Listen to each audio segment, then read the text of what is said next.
Hello ಮಕ್ಕಳೇ, ಹೇಗಿದ್ದೀರಾ? Welcome back to my channel Bhavya Physics. Today we are going to discuss important questions of first PUC Physics, Chapter 6, System of Particles and Rotational Motion. ಮಕ್ಕಳೇ, ನಾನು ಇವತ್ತಿನ ವಿಡಿಯೋದಲ್ಲಿ ನೀವು ಯಾವ್ದು important ಓದ್ಬೇಕು ಅಷ್ಟೇ ಹೇಳ್ತಾ ಇದ್ದೀನಿ. ಇದರಲ್ಲಿ ತುಂಬಾನೇ ಕ್ವೆಶ್ಚನ್ಸ್ ಇರ್ಬೋದು, ಬಟ್ ಕೆಲವೊಂದನ್ನು ನಾನು ಹೈಲೈಟ್ ಮಾಡ್ತಾ ಇದ್ದೀನಿ. ಅದಷ್ಟೇ ಓದಿದ್ರು ಸಾಕಾಗತ್ತೆ. ನೀವು ಇದಿಷ್ಟನ್ನ ನೀಟಾಗಿ ಓದ್ಕೊಂಡ್ರು ಸಾಕಾಗತ್ತೆ ಮಕ್ಕಳೇ. ಸೊ ಇಲ್ಲಿ ಯಾವ್ದು ಓದ್ಬೇಕು ಅಂದ್ರೆ ನೀವು SI unit, dimensional formula, definition, expression ಮೇಲೆ ಮೇನ್ ಫೋಕಸ್ ಮಾಡ್ಕೊಳ್ಳಿ. 1 hour ಕುತ್ಕೊಳ್ಳಿ ಈ ಚಾಪ್ಟರ್ಗೆ ಅಂತ ಹೇಳಿ ಎಲ್ಲ ನೋಟ್ ಮಾಡ್ಕೋಬೇಕಾಗತ್ತೆ. So definition, expression, SI unit, dimensional formula ಇದಿಷ್ಟನ್ನ ನೀವು ಬರ್ಕೊಳ್ಳಿ. ಯಾವ್ದೆಲ್ಲ ಫಿಸಿಕಲ್ ಕ್ವಾಂಟಿಟೀಸ್ ಈ ಚಾಪ್ಟರ್ ನಾವು ನೋಡ್ಕೋತೀವಿ. ಮತ್ತೆ ರೊಟೇಷನಲ್ ಮೋಷನ್ ಅಲ್ಲಿರುವ ಒಂದು ಫಿಸಿಕಲ್ ಕ್ವಾಂಟಿಟಿಗೆ ನಾವು ಆಂಗ್ಯುಲರ್ ಅಂತೀವಿ, ಅಲ್ಲಿ ಲೀನಿಯರ್ ಅಂತೀವಿ ಮೆಕ್ಯಾನಿಕ್ಸ್ ಅಲ್ಲಿ. ಅದ್ರ ಜೊತೆ ಕಂಪೇರ್ ಮಾಡ್ಕೊಂಡು ಪ್ರಾಕ್ಟೀಸ್ ಮಾಡಿ, ಅವಾಗ ನೆನಪಿರುತ್ತೆ. ನೀವು ಯಾವ್ದೆಲ್ಲ ನೋಡ್ಕೋಬೇಕು, ಒಂದು ಮೊಮೆಂಟ್ ಆಫ್ ಫೋರ್ಸ್, ಅದನ್ನ ಟಾರ್ಕ್ ಅಂತೀವಿ. ಅಲ್ಲಿ ನಾವು ಫೋರ್ಸ್ ಅಷ್ಟೇ ಹೇಳ್ತೀವಿ, ಇಲ್ಲಿ moment of force, moment of ಅನ್ನೋ ವರ್ಡ್ ಯೂಸ್ ಆಗುತ್ತೆ. ಮೊಮೆಂಟ್ ಆಫ್ ಫೋರ್ಸ್ ಅಂದ್ರೆ ಟಾರ್ಕ್. ಇದ್ರ ಡೆಫಿನೇಷನ್ ಏನು? ಡೆಫಿನೇಷನ್ ಅಂದ್ರೆ ನೀವು ಏನ್ ಎಕ್ಸ್ಪ್ರೆಷನ್ ಬರೀತೀರಾ, F into R ಅಂತ ಬರೀತೀರಾ. Product of force and perpendicular distance between the point where force acts from the axis.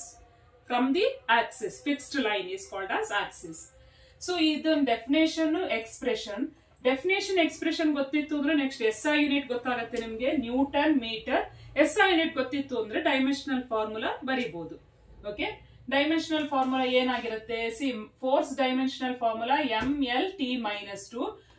Distance, perpendicular distance ಅಂದ್ರೆ L square. So ML² T-2. ಈ ತರ ಪ್ರಾಕ್ಟೀಸ್ ಮಾಡಿ ಪ್ರತಿಯೊಂದಕ್ಕೂ. ಆಂಗ್ಯುಲರ್ ಮೊಮೆಂಟಮ್ ಅಂದ್ರೆ L. ಇದರ ಡೆಫಿನೇಷನ್ ಏನು? ಆಂಗ್ಯುಲರ್ ಮೊಮೆಂಟಮ್ ಅಂದ್ರೆ ಏನು? ಮೊಮೆಂಟ್ ಆಫ್ ಮೊಮೆಂಟಮ್ ಅಂತೀವಿ. ಅಂದ್ರೆ ಇದು R ಕ್ರಾಸ್ P ಅಥವಾ P ಕ್ರಾಸ್ R ಆಗಿರುತ್ತೆ. And moment of inertia is nothing but mr². Okay, ಹಂಗೆ couple is also called as moment of force. ಇಲ್ಲಿ 2 ಫೋರ್ಸ್ ಇರುತ್ತೆ. Same definition. Angular velocity omega. ವೆಲಾಸಿಟಿಗೆ ಇಲ್ಲಿ ನಾವು ಆಂಗ್ಯುಲರ್ ವೆಲಾಸಿಟಿ ಅಂತೀವಿ. ಅದನ್ನ ನಾವು 2 ರೀತಿಯಲ್ಲಿ ಬರೀಬಹುದು. 2π/t ಅಂತ ಬರೀಬಹುದು. ಇದರ ಯೂನಿಟ್ ರೇಡಿಯನ್ ಆಗಿರುತ್ತೆ, ರೇಡಿಯನ್ ಪರ್ ಸೆಕೆಂಡ್ ಆಗಿರುತ್ತೆ. ಅಂಡ್ ಇನ್ನೊಂದು ರೀತಿಯಲ್ಲಿ 2πf ಅಂತೀವಿ. ಸೊ ಆಂಗ್ಯುಲರ್ ಫ್ರೀಕ್ವೆನ್ಸಿ ಅಂತಲೂ ಹೇಳ್ಬೋದು ಇದನ್ನ. Angular acceleration. Okay, so omega 2 rate of change of omega ಅಂದ್ರೆ rate of change of angular velocity. ಇದು definition. T2 - T1. Angular displacement. Okay, it is expressed in radian. ಈ ತರ definition, expression, SI unit, dimensional formula ಇದಿಷ್ಟರದ್ದು practice ಮಾಡಿದ್ರೆ ಸಾಕಾಗುತ್ತೆ. ನೀವು ಅದ್ರ ಜೊತೆ ನಿಮ್ಗೆ mention the factors on which it depends. Moment of inertia ಯಾವ್ದ್ರ ಮೇಲೆ ಡಿಪೆಂಡ್ ಆಗಿದೆ, ಆಂಗ್ಯುಲರ್ ಮೊಮೆಂಟಮ್ ಯಾವ್ದ್ರ ಮೇಲೆ ಡಿಪೆಂಡ್ ಆಗಿದೆ, ಈ ತರದೆಲ್ಲ ಕ್ವಶನ್ಸ್ ಬರುತ್ತೆ. ಅಂಡ್ 2 marks ಅಲ್ಲಿ ಸೆಂಟರ್ ಆಫ್ ಮಾಸ್ ಮೇಲೂ ಕ್ವಶನ್ಸ್ ಕೇಳ್ತಾರೆ. Define center of mass, mention the expression for 2 particles ಅಂತ ಕೇಳ್ಬೋದು. ಅಂಡ್ ಕೆಲವೊಂದು 3 marks 5 marks ಇದು ನೋಡೋದಾದ್ರೆ ಕೆಲವೊಂದನ್ನ ನೀವು ಪ್ರಾಕ್ಟೀಸ್ ಮಾಡಿದ್ರೆ ಸಾಕಾಗುತ್ತೆ ಇಲ್ಲಿ. ಅಂಡ್ ಇದ್ರ ಜೊತೆ ನಿಮ್ಗೆ ಮೊಮೆಂಟ್ ಆಫ್ ಇನರ್ಷಿಯಾ ಕೆಲವೊಂದು ಬಾಡಿದು ಗೊತ್ತಿರ್ಬೇಕಾಗತ್ತೆ. MCQ ಕ್ವಶನ್ಸ್ ಅಲ್ಲಿ ಬರುತ್ತೆ. ಇದು ಲಿಸ್ಟ್ ನಿಮ್ ಕ್ಲಾಸ್ ಅಲ್ಲಿ ಲಿಸ್ಟ್ ಕೊಟ್ಟಿತ್ತು ಅಂದ್ರೆ ಅದನ್ನ ಜಸ್ಟ್ ಪ್ರಾಕ್ಟೀಸ್ ಮಾಡಿ I ಎಕ್ಸ್ಪ್ರೆಷನ್ ಬರೆಯಕ್ಕೆ. ಓಕೆ, ಸೊ ಡಿಫರೆಂಟ್ ಬಾಡೀಸ್ ಗೆ ಡಿಫರೆಂಟ್ ಮೊಮೆಂಟ್ ಆಫ್ ಇನರ್ಷಿಯಾ ಇರುತ್ತೆ. That depends on Axis.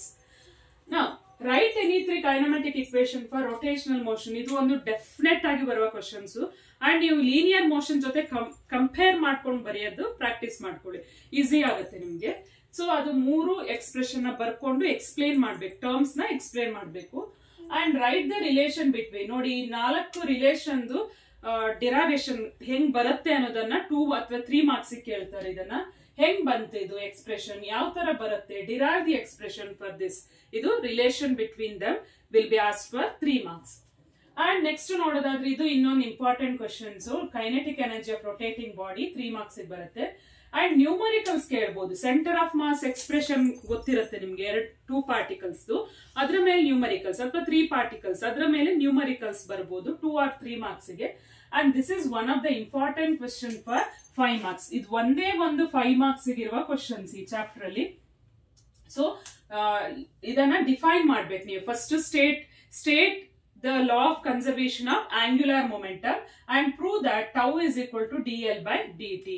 Okay, so torque is nothing but torque is equal to rate of change of angular momentum ಅಂತ prove ಮಾಡಬೇಕು. ಇದು 5 marks ಬರುತ್ತೆ.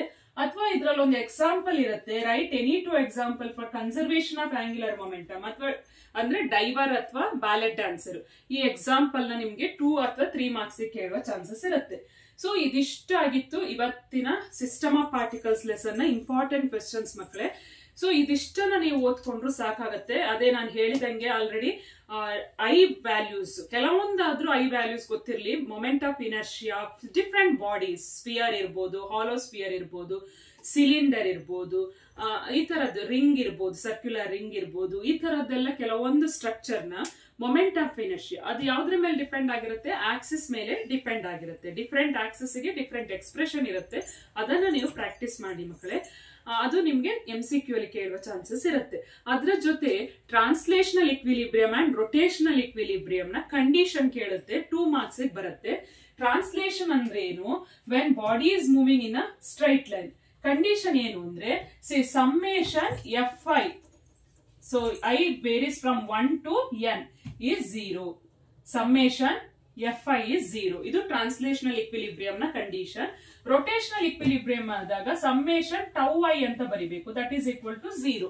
ಅಂದ್ರೆ total force or total torque is 0 ಅಂತ ತೋರಿಸ್ತೀರಾ. Where I varies from 1 to n.